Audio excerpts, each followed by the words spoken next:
লিখতে পারবো দেয়ার is no mother. এই বাটের পরিবর্তে আমি যদি হু ইউজ করি তখন টেন্স অনুযায়ী ডু নট, ডাজ নট অথবা ডিড নট ইউজ করতে হবে। যেমন there is no mother who does not love her child. There is no mother who does not love her child. আবার নিয়মকানুন ছাড়াও কিন্তু তোমরা করতে পারবা। তুমি লিখলা no mother, no mother hates her child. No mother hates her child এভাবে যদি লেখো সেটাও কারেক্ট। তাহলে আমরা ট্রান্সফরমেশন বিভিন্নভাবেই করতে পারবো, তবে খেয়াল করতে হবে যে অ্যাফার্মেটিভ থেকে নেগেটিভ আমরা করব ঠিকই, বাংলা অর্থের যেন পরিবর্তন না ঘটে। আচ্ছা, যেমন এ প্যাট্রিয়ট লাভস হিজ কান্ট্রি। এ প্যাট্রিয়ট PATRIOT, প্যাট্রিয়ট মানে জানি কি দেশপ্রেমিক। এ প্যাট্রিয়ট লাভস হিজ কান্ট্রি। এ প্যাট্রিয়ট লাভস হিজ কান্ট্রি আমরা কয়েকভাবে লিখতে পারবো। দেয়ার ইজ, এই এ এর পরিবর্তে there is no patriot but loves his country, অথবা there is no patriot who does not love his country, অথবা no patriot hates his country. এরকমভাবেও করা যাবে। তবে খেয়াল করতে হবে এভরিযুক্ত বাক্যে যদি হ্যাজ থাকে সেই ক্ষেত্রে বাট বা হু ব্যবহার না করে আমাকে, যেমন ধরো এভরি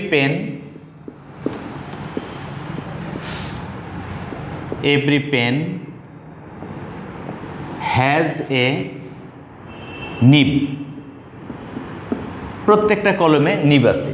এই এভরিযুক্ত বাক্যে যদি হ্যাভ ভার্ব থাকে সেই ক্ষেত্রে এই হ্যাভ বা হ্যাজের পরিবর্তে উইদাউট ব্যবহার করতে হবে। তো আগের নিয়ম ওই দেয়ার ইজ নো এর মতোই থাকবে। There is no pen without a nib. Nib ব্যতীত কলম নেই। এরপর যে আবার দেখি মাস্টযুক্ত অ্যাফার্মেটিভকে আমরা কীভাবে নেগেটিভ করতে পারি। যেমন I must help him. I must help him, আমি অবশ্যই তাকে সাহায্য করব। এই মাস্টযুক্ত অ্যাফার্মেটিভ তুমি যদি নেগেটিভ করতে চাও মাস্টের পরিবর্তে ক্যান নট বাট লেখা যায়, আবার মাস্টের পরিবর্তে ক্যান নট হেল্প লেখা যায়। মাস্টের পরিবর্তে ক্যান নট হেল্প ব্যবহার করলে এই পরের ভার্বটির সাথে আইএনজি যোগ করতে হবে।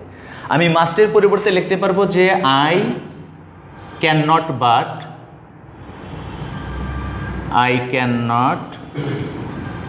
But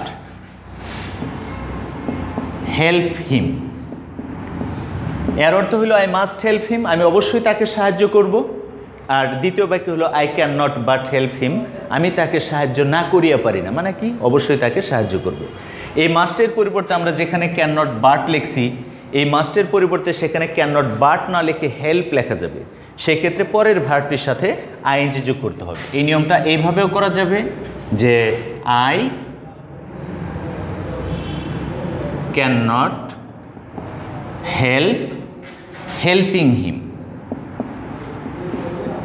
I can not helping হিম, আমি তাকে সাহায্য না করিয়া পারি না। আবার মাস্ট থাকলেই যে এই একই নিয়ম হবে সেটা না, কিছু কিছু ক্ষেত্র আছে ব্যতিক্রম যেগুলো অর্থ অনুযায়ী আমাদেরকে চেঞ্জ করতে হবে। যেমন ধরে নাও এই ব্যতিক্রম যেগুলো আছে বইয়ে সেগুলো অবশ্যই মুখস্থ করতে হবে, বই একটু ভালো করে পড়ে নিতে হবে। যেমন all men must die. All main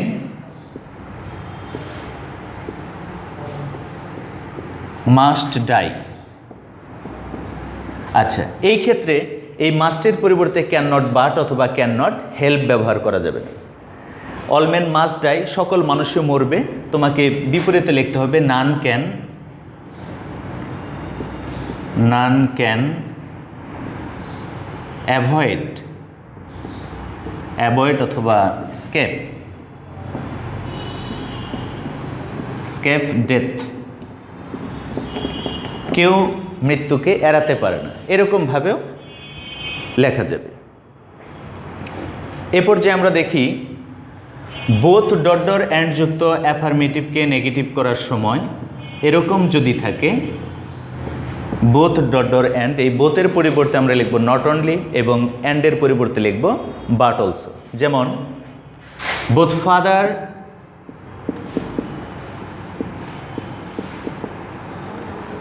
father and Son R guilty.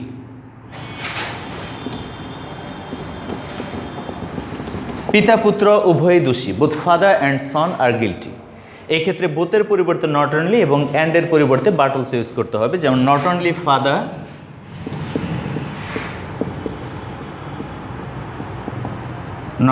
Father but also Son R guilty. শুধু বাবাই নয়, পুত্রও দোষী। তাহলে বোথের পরিবর্তে নট অনলি এবং অ্যান্ডের পরিবর্তে বাট অলসো ইউজ করতে হবে। আবার আমরা খেয়াল করি টু ডট যুক্ত অ্যাফার্মেটিভকে নেগেটিভ করার সময়, যেমন he is too weak to work.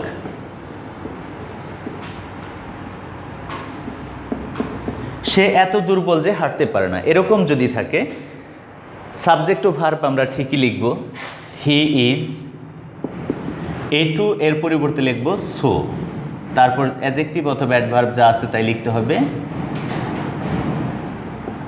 He is so week, আর পরের টু এর পরিবর্তে দ্যাট, মানে একটি দ্যাট ক্লজ করতে হবে, দ্যাট। এখন ক্লজ বা বাক্যাংশ যদি আমি করতে যাই আমাকে একটি সাবজেক্ট এবং ভার্বের প্রয়োজন আছে, সেই ক্ষেত্রে এই প্রথম বাক্যের যে সাবজেক্ট আছে এই সাবজেক্টটা আমি আবার ইউজ করব হি। তবে এখানে যদি কোনো নাউন থাকে আমাকে উপযুক্ত প্রোনাউন ইউজ করতে হবে। তাহলে হি ইজ সো উইক দ্যাট, এই হি আবার লিখলাম। এরপর প্রথম বাক্যটা যদি প্রেজেন্ট টেন্সে থাকে তাহলে আমাকে লিখতে হবে ক্যান নট, আর যদি পাস্ট টেন্সে থাকে তাহলে লিখতে হবে কুড নট। তো এখানে ইজ আছে প্রেজেন্ট টেন্স, এই জন্য আমি লিখলাম he is so weak that he can not walk. সে এত দুর্বল যে সে হাঁটতে পারে না, he is so weak that he can not walk. সে এত দুর্বল যে হাঁটতে পারে না। আর আগের বাক্যটা যদি এখানে পাস্ট টেন্স থাকতো, ওয়াজ থাকতো, এই জায়গায় আমি ক্যানের পরিবর্তে শুধু কুড লিখতাম।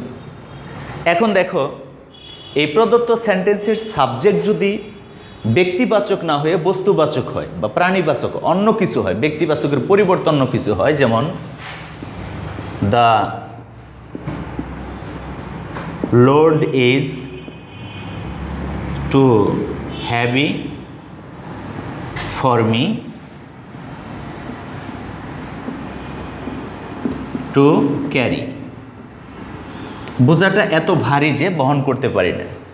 তাহলে প্রথমে সাবজেক্ট ও ভার্ব ঠিকই বসবে, দ্য লোড ইজ, এই টু এর পরিবর্তে সো হেভি, ফর মি, এখানে প্রিপোজিশন যুগে যদি অবজেক্ট থাকে এই অবজেক্টটাকে দ্যাটের পরে সাবজেক্ট হিসেবে ব্যবহার করতে হবে। দ্যাট, এই মি এর সাবজেক্টিভ ফর্ম হলো I, that I can not